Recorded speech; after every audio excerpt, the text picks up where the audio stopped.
Welcome back to Release the Kraken, the show where we dive deep into people and programs shaping tech, workforce readiness, and innovation in Florida's heartland. I'm your host, Steve Brickner, and today we're exploring a field that literally powers the digital world, network engineering. From cybersecurity to cloud infrastructure, networks are the backbone of our connected lives.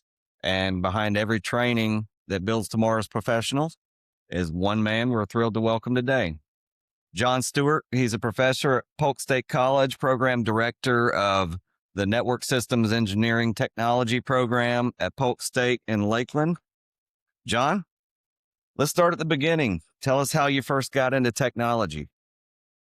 I've been playing with tech since I pretty much was, I believe, in middle school. I mean, I go all the way back to where we even had the Commodore 64 type situation. So I've been ticking away at it for quite a while, which Yeah. is funny because my first degree was actually in business, and Okay. I left out of that degree and decided that, I wanted to get more back into technology. So I opened my own company and was doing that for quite a while and decided to then shift to come back to the college here to get another AS degree at Polk and Cisco. Cool. And as I did that, that's when I shifted more towards technology and kind of away from the business side of things. So that, Gotcha. Gotcha. that's kind of how I started. But I've been playing with tech for my whole life, it feels like. Yeah. Yeah. It's kind of same. I remember when I was a kid, mom and dad had one of those old Pong games that you hooked up to the Yeah. TV. So I'd play around with that. And then in school, I think we started out with the old Apple IIe's and things like that, have the boot disc and all that fun stuff. And then I think I had what was it? A Tandy that you couldn't do anything with. You could Yeah. change the color of the screen change the command and change the color of the screen. That was about it. But yeah, I've been playing with tech my whole life too. So was there one moment that made you realize really tech is what I want to do? Um, n- not really a moment.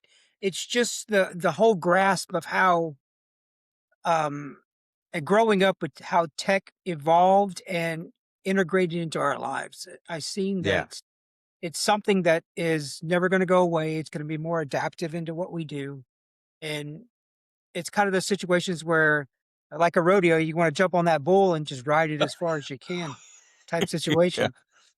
So Yeah. it, it I mean, it's it really does power everything that we do. There's yes. nothing anymore that tech doesn't touch. So I think, I'm kind of the same way. It's a critical piece of everything.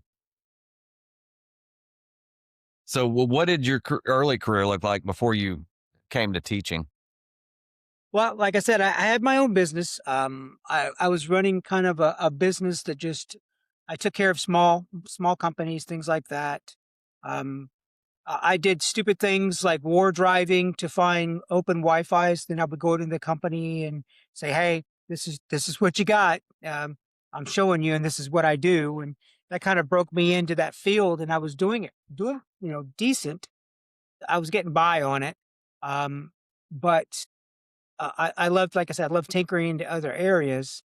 I mean, I got to the point even I was over at Best Buy. I'd walk around Best Buy and just find people that were buying equipment and then watching Best Buy try to sell their service with them. And I'd get them off to the side and say, listen, I'll do the same thing. I'll even come to your house and do it. So it got me into the business and I enjoyed that. I enjoyed working with individuals. I enjoy Right. working with tech, and that kind of got me into that field. Then from there, um, I got introduced to a part-time position here at Polk in the networking field, the networking department. So I started on that, plus doing my business on the side, um, and then shifted from that into a full-time position at Polk in their IT department. And I've done that for about 5 years. Um, and then from that point, I shifted into teaching. Gotcha. That's awesome. So you've worked with Cisco, Microsoft, security, and more. It's a lot of different stuff.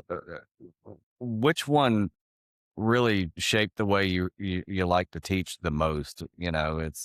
They're all so different. I want to say Cisco, probably. Infrastructure seems to be the backbone of everything. No matter what equipment you're going to use, no matter what software you're going to use, you have to have that backbone of infrastructure. So I think the Cisco side of things um, was the more of my driving force to get me into the situation. Okay. Yeah, I think too, I talk to kids all the time about careers and IT and cybersecurity and even software development. And the first thing I tell them all is that they need to have an understanding of networking and how Yeah. it works, or your software is not going to work right. Even if you're Oh, if you're yep. developing software and you don't understand TCP IP and things like that and communication, you're not going to do very good. Yeah, I mean, So without that background, at least understanding how data moves back and forth and how open data is and things like that, you really wouldn't have a true understanding of what you're doing from putting equipment in to dealing with applications to even writing code. yeah, yeah. So you've been at Polk State for a long time now, and i- did the education, working at Polk State, like you said, you started out in the IT department. Did the teaching part just kind of come out of happenstance? Hey, we need somebody to do a class. Can you do it? Yep, Kind of that thing. that's exactly how it happened. Cliff Bennett, who was running the program before me, actually just come down to our area and said, "Hey, we need somebody to run a couple classes because of a certain faculty member ended up having to be out." So they brought me up here, and that right there completely opened my eyes to Yeah, a different field of technology. It's a field that introduces you to an area of not only understanding more of what you're doing, because theoretically, I mean, there's doing it and then there's teaching it. yeah, If you could teach something, you actually start learning more yourself than you do when you're doing the hands-on side of things. So it's yeah, it's yeah. You're really digging cool. into the theory of it Yep. and what drives the processes and things like that. Um, yeah. So you've definitely been there a long time. What's changed since you've been there? Was it still Polk community when you started there? Yes. Yeah. Yeah. We were still green and it still had the old Viking symbol when I first started here. Yeah. Yeah. That's cool. I know there's been a lot going on. How how much has the program grown since you've been there? We've did a complete shift into more hands-on, and I shifted a lot of this program to accessibility anywhere. So it's more of an online platform now. So no matter where you're Okay. at, you can actually access lab environments and any type of equipment, as well as access to faculty members and things like that. Right. Yeah. So kind of a move away from everybody having to come to the campus and it frees up resources for the campus too. So that's pretty awesome.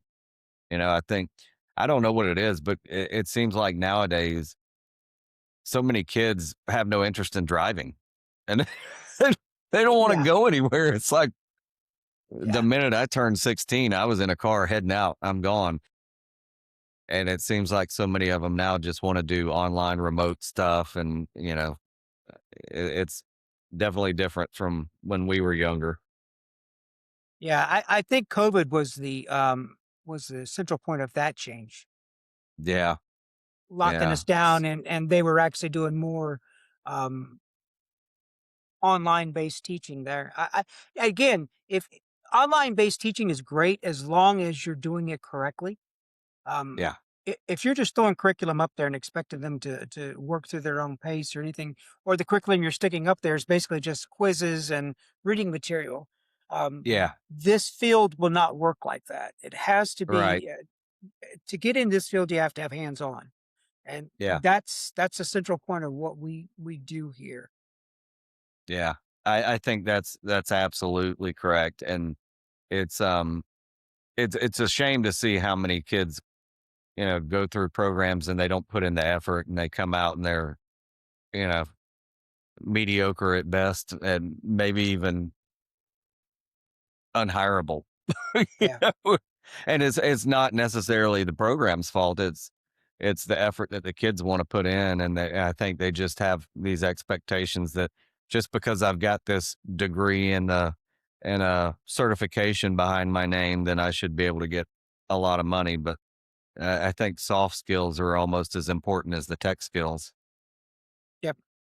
That's 100% true. We've also adapted that into our coursework. That way, they understand the concept of what it is to actually complete a job, to Right. work in a job environment, to have individuals depend on you to do work. I mean, Yeah. not just tech alone, just to actually facilitate through the day in a job environment. Yeah. It's scary to see some of these individuals just not know how to do that. Yeah, yeah. I mean, you can't show up late every day and in your pajamas and slippers and and think you're going to Exactly. get anywhere. Exactly. So how do you find kind of balancing the administrative side of being a program director with teaching and mentoring students directly? Um, I'm a very one-on-one individual. In fact, when I start the program, my cell phone is given out to every student that runs through our program. That way, they have accessibility to me to get any type of information or help that they need. I try to put myself as central point in pretty much every one of the courses that are taught, so that way I'm providing help with not only the faculty member, but access to students if they need help as well from me. I Right. try to bring our students in to register them one on one to make sure that they're in the right platform and area they need to be in the program.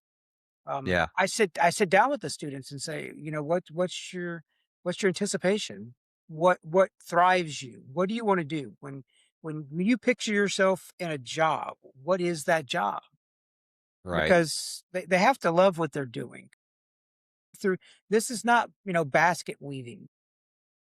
A lot of the students need to sit down and understand that this type of job will require you to be a learner for the rest of your life because technology Absolutely. advances so quickly. And that's one of the things that I try to instill in a lot of the students that come across our program. I try to be in at least the first classes of all the faculty members here, so that way I introduce myself. Like I said, I give my phone number out. I express to them that I'm here to help them through this process. But again, I also express to them that this program relies on them wanting to do what they do. This is not one of them things where you just take a quiz and leave. Um, or you just do the lab one time. You're Right. going to be doing this stuff over and over again. That's the only way you're going to digest it. Yeah. Absolutely. So let's talk about the program, the Network Systems Engineering Technology program. For listeners that maybe don't know, give us an overview of what the program covers and what makes it distinct from other technology programs at the college. Hi. The program actually has two AS degrees as well as some certificates if you wanna combine in those certificates. The AS degrees you could specialize in cybersecurity or you could specialize in infrastructure. What I've done is created a common core across those, which provides an individual that when they graduate can walk into um, a networking field either way. So 9 times out of 10, students are going to leave this program and go into a networking or desktop job before they go into the higher levels. You're not going to be walking in doing cybersecurity. You're going to walk in and get the digestion of the infrastructure of what's going on. So that's why we have key points to have them set in that areas in the core. We also adapt this to where if any jobs open up, they have the understanding of and background of knowledge. They could shift and pivot to different areas. They could pivot to some type of desktop job if they're in infrastructure because they have that background knowledge, or they can pivot over to infrastructure and then from infrastructure to say to cybersecurity because we try to marry that across the platform. Um, our our whole entire degree tracks both have extremely um, uh, time-ridden hands-on labs. Um, not only from the vendors that support the program, but as well as our own platform that we have on site.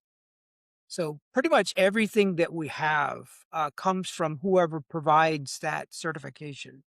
We're a Cisco Academy, we're a Microsoft Academy, we're a Palo Alto Academy, we're a EC Council Academy. Um, so uh, we're a CompTIA Academy. So we have all those providers with their content, and we use that as well as labs that we built on the side. Every lab that we have are not what they call canned labs. These are not labs that you're just going to say, click here, and you're good to go. These are labs that are open lab environments that let you access and move outside the bubble and sometimes even break them. Okay. So that way Yeah, you, that's as you know, you're going to learn when you break stuff. That's the best thing about it. yeah. The It, best way to find out if you know something is to screw it up. There you go. And even if you don't know it, you'll know if you screw it up that there's a way to figure it out. That's where the critical thinking point comes in. That it Yes. seems like a lot of these individuals now they seem to have lost. That goes in that soft skills category as well. So Right. that's what we try to set in the student these days in this program is that critical thinking ability and add the tools of technology on side of that. Yeah, yeah, absolutely. I think, and that kind of goes into my next question is how you get them ready for the job market, and that's exactly it. Is let them break stuff, let them figure it out, let them dig in. That gives them the ability to build those troubleshooting skills that they may not otherwise get in a book.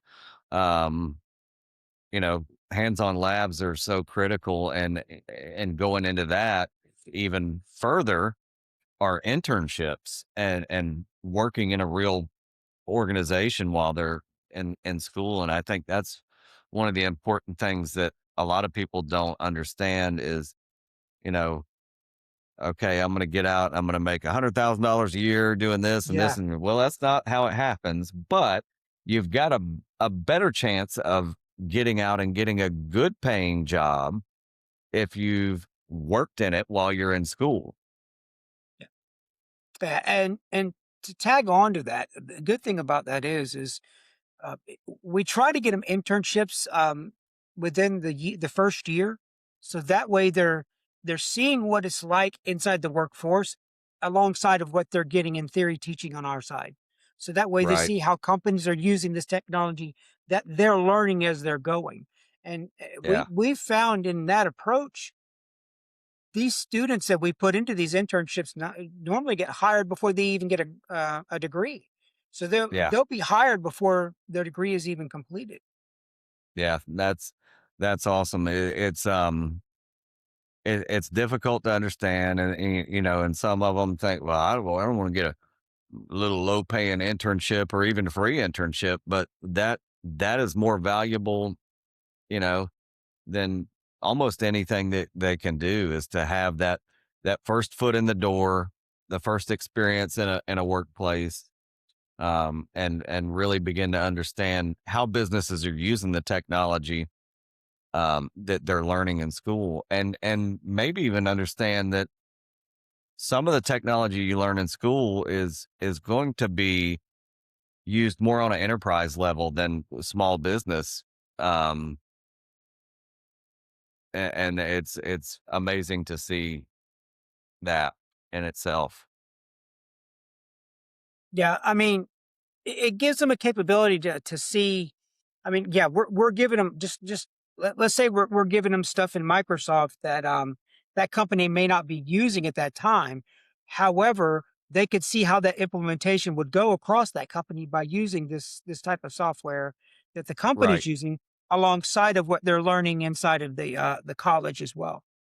Yeah. Yeah. And I always recommend to, to people that are going through programs. Yes, they're going to teach Microsoft and, Azure and 365 administration inside the college. But you may also want to look at Google's learning platform and learn Google Workspace too, because there's a lot of companies that are out there that do use the Google Workspace environment, or they may not use either one. They may use, you know, Dropbox or whatever, and some third party vendor for email. So you need to understand the principles, not just the specific system. Yeah, which kind of tags into to the advancing of AI now too as well. If you don't have those fundamentals, you're not using AI correctly. Right. You don't even know if the answers you're getting back are correct. I mean, there's so much hallucination going on because you don't know how to set your prompting up to get rid of that. So Right. you don't even know if the data that you're getting back is true data. So without Yeah. understanding the fundamentals of what you're supposed to digest, then you can't really go out there and request any tool that's available for you and use it correctly. And that's Yeah. one of the things we try to show here is in fact, we have both of our programs, we have an AI course that shows how AI is being used in either infrastructure or how AI is being used in cybersecurity. And then not only Yeah. that, the CompTIA course, the A plus course now has AI prompting built into it. So it sets them up to That's start with the idea of what prompting is, why prompting's there. It's not there for cheating. It's there to use just like a calculator, like a tool that you would use. You wouldn't give a calculator to an elementary school student. You teach them the fundamentals, and then when they get up into high school, here's a calculator to help you with your higher end calculus and things like that, because you already understand the right. fundamentals of math, and Yeah. that's the whole point of this thing. Yeah, absolutely. And it's one of the things that I always tell people is you put garbage into AI, you're going to get garbage back out. And it's the method we call trust but verify. Is most of the time it's going to give you good information, but there are times when it hallucinates and it's giving you crap back. So you got to make sure you know what's crap and what's not. So AI is meant to enhance the human experience, not replace humans, and that's one of the things that I discuss with clients all the time. Yes, you're going to get benefit Yes. from AI and robotic process automation, but it's not meant to replace your human equity yet. It's meant to enhance their experience, allow them time to work on more important tasks, and just free them up to have a better culture in the workplace. Yeah. It's a way to just advance the automation of the Yep. mundane jobs that are mundane positional tasks that we have to do every day that can be done through a robotic system and through prompts and things like that. It's not meant to replace the human. There always needs to be a human in the middle to work with that data that's Right. coming through to analyze it. Right. One of the ways I look at AI in an organization is every piece of AI software needs to be treated like an employee, and that employee needs a manager. So the manager needs to manage the tasks that AI agent or piece of software or whatever it may be is using. So it's really it's another employee in the org chart that needs to be managed efficiently. Yep. That's exactly it. I mean, we're moving to agents now, and that's pretty much what it is. You're going to a concept, and this is where I guess the business side of my ingenuity is facing off to the concept of okay, we're going to take this technology, but you're now managing these agents to complete these tasks that you're telling them to do. So you're still managing something, and you have to use that idea when you're implementing these AI Right. implementations. Yeah, absolutely. So tell us about partnerships, advisory boards, internships, or things that employers need to know to interact with Polk State and their network engineering program to be able to get the best of the best out of the students that are coming through the program and coming into the workforce. Yeah, we're always looking for partnerships with any of the companies that are out there right now. We'd love to have adding more people into our advisory board to be in contact with us to tell us what is working in the employee they're getting and what's not working, what can be advanced in certain areas. We're looking for internships constantly um, to help us advance the not only the student but as well as the companies that we're providing these people for. I Right. would love to have talks with anybody that would like to be involved with this situation. Yeah. Yeah. And I think too, as business leaders, we can't complain about what's coming out of school if we don't get involved in helping to guide that process and help, not only guide the degree programs, but Polk State is fully open to working with corporate leadership to develop corporate certificate programs to fit around their needs as well. And I think that's something that maybe a lot of business leaders around here don't understand is that, they're always looking to build new programs for the corporate college side of things.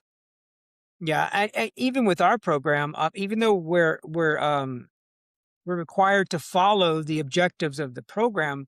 Um, it works well if I understand what companies are using. So that way I can develop labs or some type of curriculum that would fall into that perspective of the company. So when these students do go out for internships or they do go out for full time positions, they can actually hit the ground running. They may not know the actual application that you're physically using, but they know how that type of application will work, so they won't be Right. stumbling in the dark with this. So Right. having that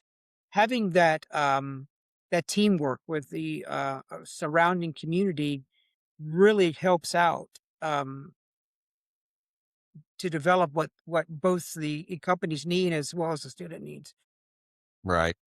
Yeah, and I know you're doing it as well as the software track. They're trying to get involved in that more now too, correct? Correct. Okay, cool. So, and for students that may be listening, how do internships and real placement opportunities fit into the curriculum? Are internships something that are required now, or is it just a strong suggestion that hey, you should really do this? And I know you got your capstone or your whatever it is at the end, but you should really be doing this all through the program. Yeah, that's kind of it. It's we have the capstone at the end. And even with the capstone, there's an opportunity either for an internship or a project. Right. Because again, we have some of these students that are coming back to be re-educated that are already in the IT field. So the project Right. would more align with what they need to do because they don't need to do an internship.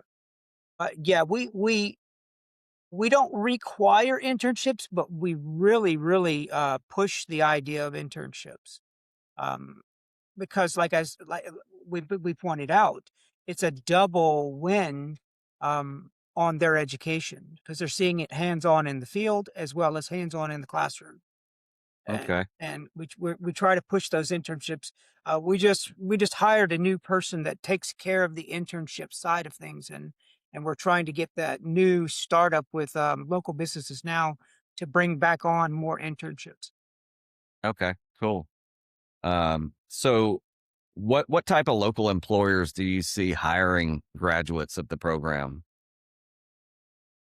A lot of the actual just local companies, like, I don't see a lot of big industry stuff that we've seen. I mean, we have a few students that work somewhere for Microsoft. We have a couple that are, in the Air Force, the cyber division of the Air Force. We have one that just, started his own company with another individual in cybersecurity. So they're spread out, but most percentage of them are starting with the local companies um, in their either desktop or infrastructure area is what we're Gotcha. seeing. Gotcha. So And then do you do you we see? do have the ones that actually transfer out to get their BS degree.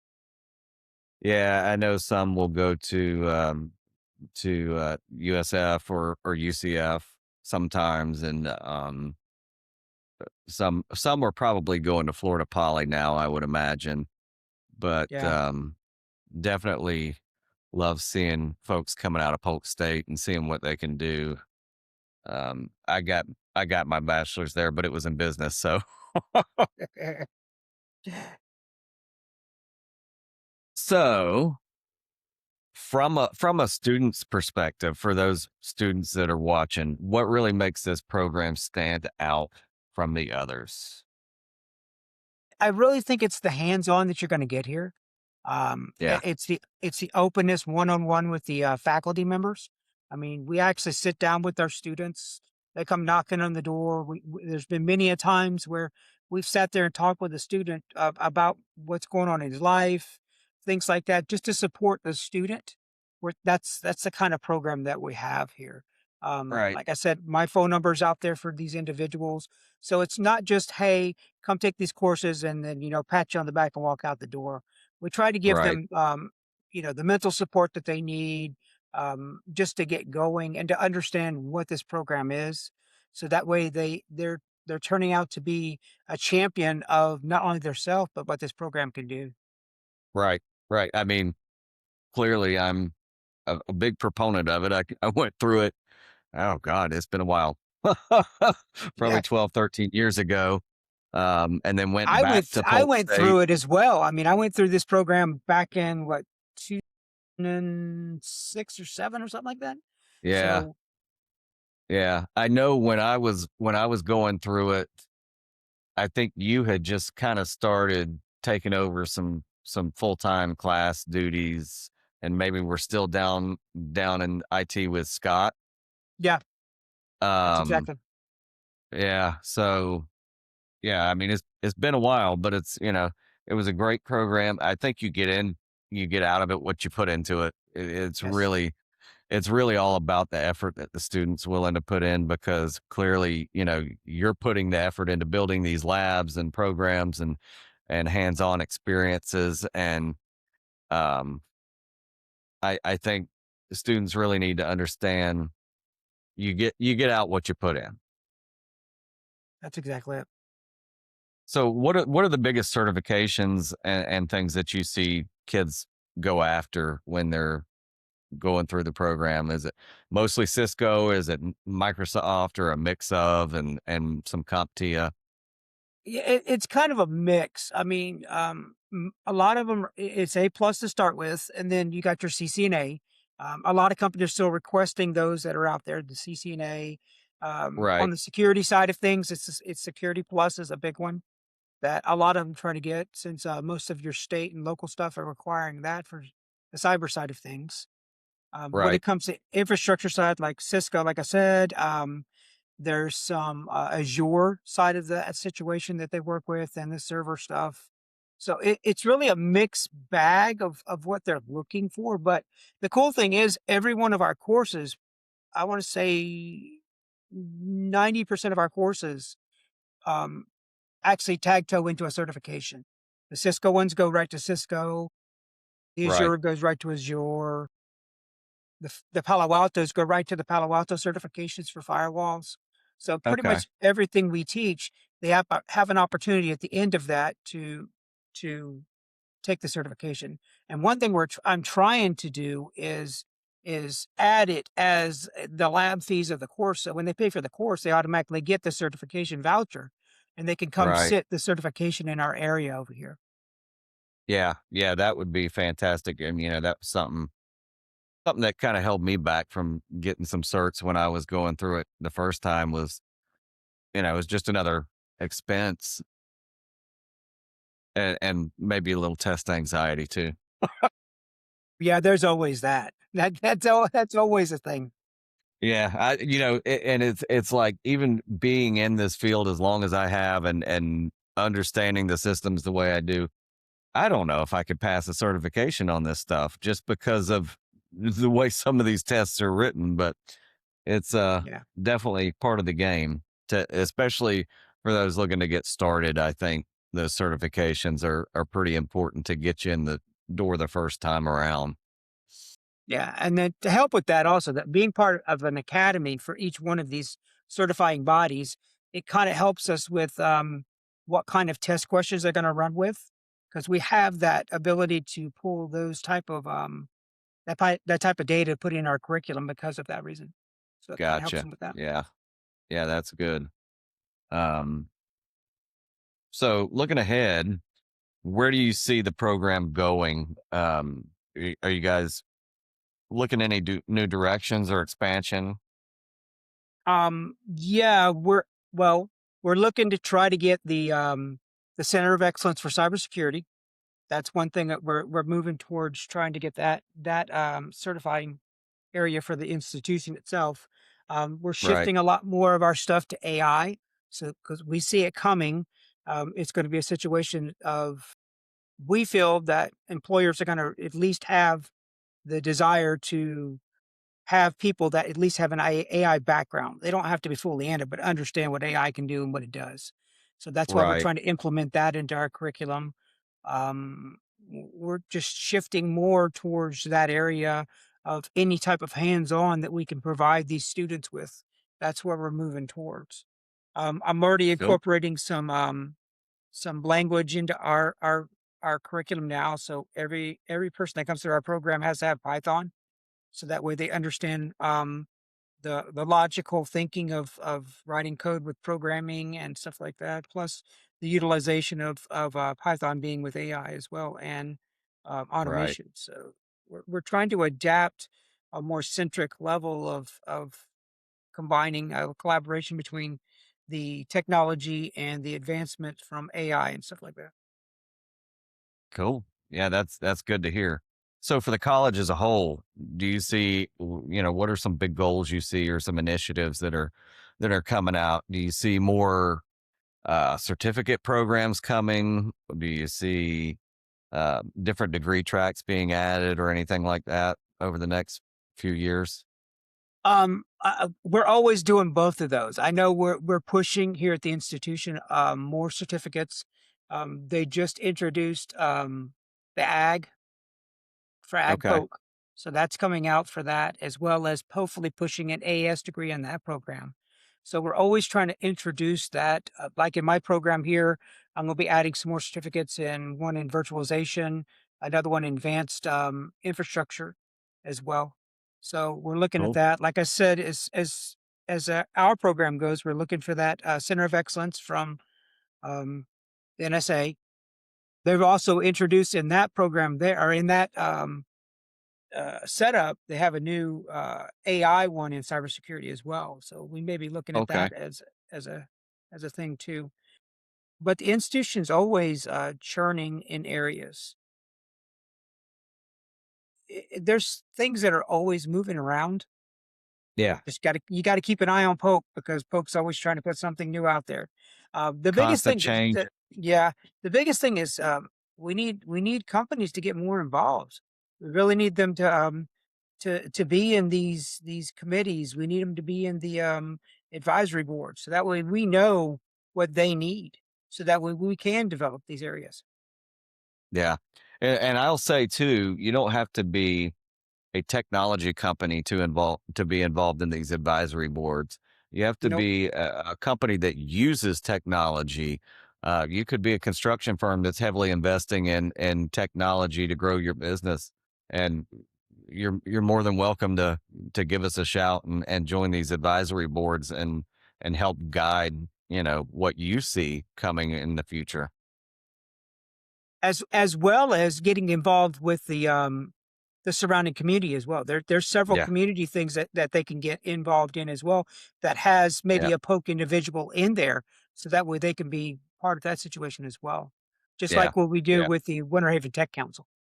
Yeah, yeah. We'd love to have, non-technology businesses, get involved in the tech council, whether it be, monetary support, time support, whatever it is. That initiative with the tech council is, really involved with Polk State and Florida Poly and Florida Southern.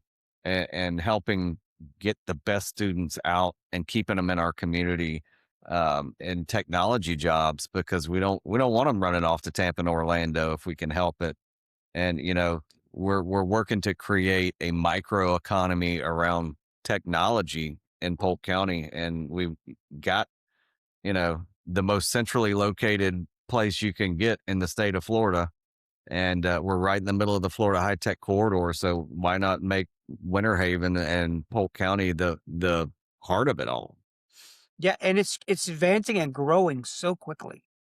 I Yeah, mean, I guess the easiest way to say it, Polk already has it out there. We are Polk, and we need to have that understanding and desire that we are Polk and we want to advance our community. yeah, yeah. I mean, there's nothing better than someone that's proud of Polk County and the businesses and organizations that we're building here. And we've got some great stuff coming around, involving cybersecurity and AI, and just so much going on. So it's a great place to be right now. Yep, Well, John, thanks for sharing your insights and your background and what's going on at Polk and what's to come. I appreciate you giving us some insight into what's going on, and look forward to talking more. And guys, we'll put contact information below for Polk State's degree track and for what's going on there. And everybody, let's get involved and really grow this community. sounds great.